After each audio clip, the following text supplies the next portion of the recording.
झारखंड की पहचान सिर्फ जल, जंगल और जमीन से नहीं, बल्कि यहाँ की जनजातीय और क्षेत्रीय भाषाओं से भी जुड़ी है। इन्हीं भाषाओं को बचाने और आगे बढ़ाने के उद्देश्य से रांची के दीक्षांत मंडप में जनजातीय एवं क्षेत्रीय भाषा झारखंड की पहचान विषय पर एक विशेष कार्यशाला आयोजित की गई। इस दौरान भाषा विशेषज्ञों, शिक्षाविदों, जनप्रतिनिधियों और विद्यार्थियों ने राज्य की 9 प्रमुख भाषाओं के संरक्षण और संवर्धन पर अपने विचार साझा किए। सफलता अभी तुरंत नहीं दिखेगी। जब धरातल पर उतरेंगी, लोग जागरूक होंगे, सरकार का पहल होगा, तभी उसका लक्ष्य या उसका रिजल्ट दिखेगा।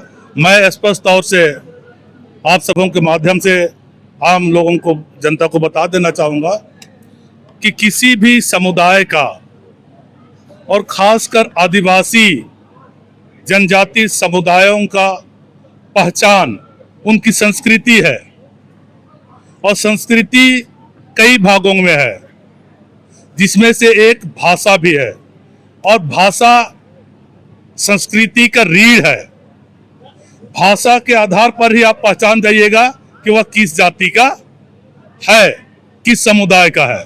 उसके बाद उनके नाम और गोत्र से आप पहचान पाइएगा, और तीसरा उनके रीति रिवाज, परंपरा और रहन सहन, खान पान से। तो पहला पहचान भाषा है, इसीलिए भाषा का सुरक्षा होना चाहिए। और इसको लेके हमारे भारतीय संविधान के अनुच्छेद 29(1) में स्पष्ट प्रावधान किया गया है कि हर जनजाति भाषाओं का,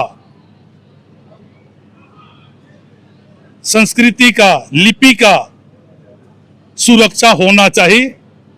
सुरक्षा करना उनका अधिकार है।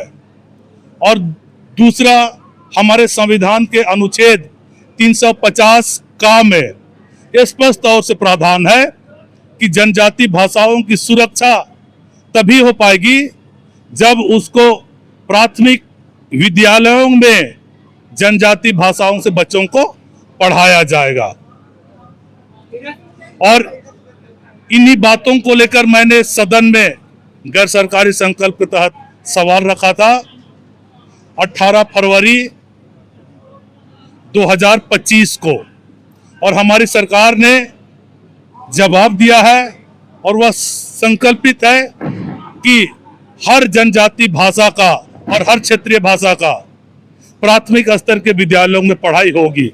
उसके लिए सर्वे का काम हो चुका है, अब नीति बनाने के दिशा में है, और सर्वे के आधार पर जिन जिन विद्यालयों में जनजाति और क्षेत्रीय भाषाओं के विद्यार्थी पढ़ते हैं उसको चिन्हित किया जाएगा, और उस आधार पर सीट सृजन होगी और शिक्षकों की नियुक्ति होगी। और जब शिक्षकों की नियुक्ति होगी तो वे उस जनजाति विद्यार्थियों को, क्षेत्रीय भाषा के विद्यार्थियों को उनके मातृभाषा में पढ़ाया जाएगा, तो वे विषयों को जल्दी समझेंगे।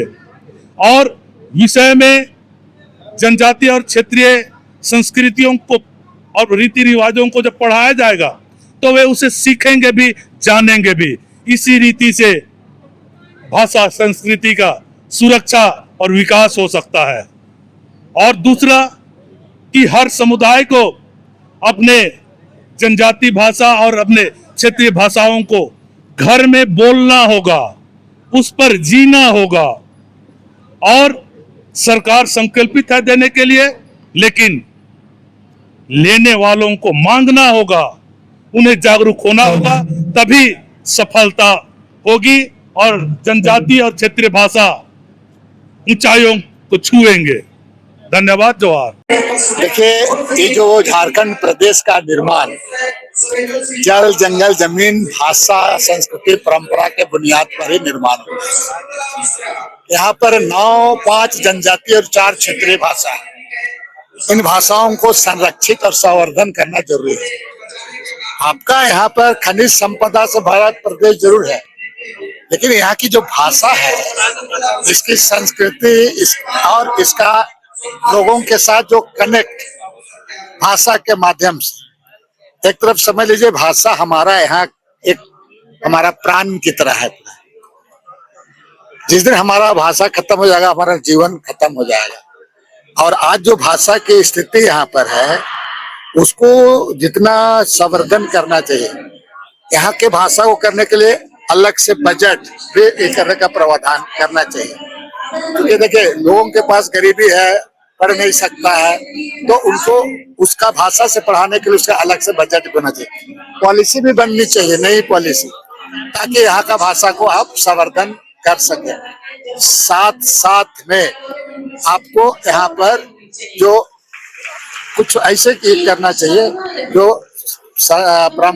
प्राइमरी है, माध्यमिक है, जो आपका उच्च शिक्षा है, इसके लिए पूरा इस शिक्षा का स्तर को वहां से ले जाएंगे। साथ साथ में अभी कुछ भी यहाँ पर भाषा से संबंधित, जैसे अभी क्लस्टर किए, तो यहाँ के भाषाविद लोग से आप पूछिए, यहाँ के शिक्षाविद लोग से पूछिए। आप बगैर बिना पूछे आप नियम कानून बना दीजिएगा, तो ये राज कैसे हो? इसलिए इस बात को शुरू करना चाहिए। हम आज आपका यहाँ पर पैनल डिस्कशन होगा। पैनल डिस्कशन के बाद बहुत सारी बातें सामने आएंगी। वो बातें आने के बाद उसका एक दस्तावेज तैयार होगा, उसको हम लोग सरकार के पास। वक्ताओं का कहना है कि अगर समय रहते जनजातीय और क्षेत्रीय भाषाओं के संरक्षण के लिए ठोस कदम नहीं उठाए गए तो झारखंड की सांस्कृतिक पहचान पर असर पड़ सकता है। ऐसे में सरकार, समाज और शिक्षाविदों को मिलकर इन भाषाओं को नई पीढ़ी तक पहुंचाने की दिशा में काम करना होगा।